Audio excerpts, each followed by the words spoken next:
Bonjour les amis, Oli le Belge, une fois de plus en retard. Oui, je sais, ce n'est pas bien, mais on s'occupe de nos aînés. Donc voilà, c'est une bonne excuse. Je suis un peu en retard pour mon épisode quotidien.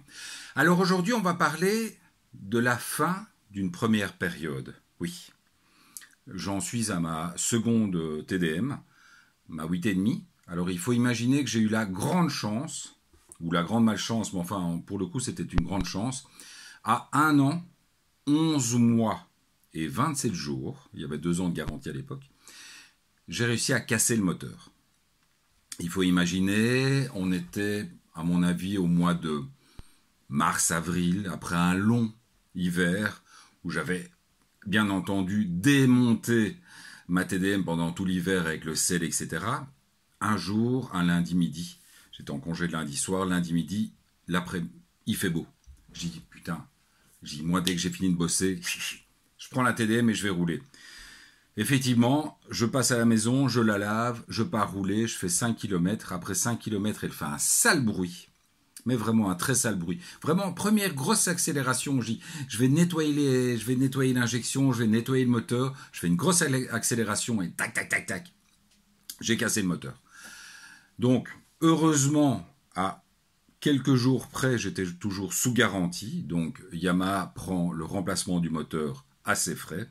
Ça prend un certain temps parce que la moto n'avait pas 2 ans. Et comme j'avais le tout dernier modèle, il a fallu faire venir les pièces. Donc, je crois que la moto restait 3 mois au garage. J'avais reçu, comme je l'avais demandé, une moto de remplacement.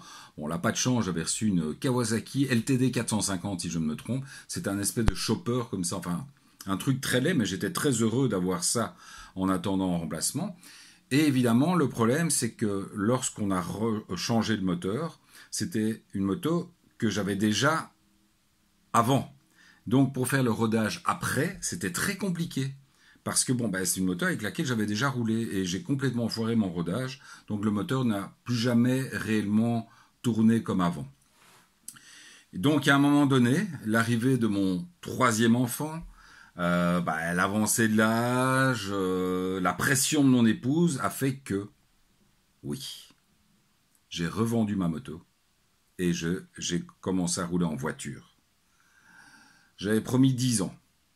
C'est le truc 10 ans, je suis complètement fou. Donc j'ai quand même tenu 3 ans sans moto. 3. C'est vachement long, 3 ans sans moto.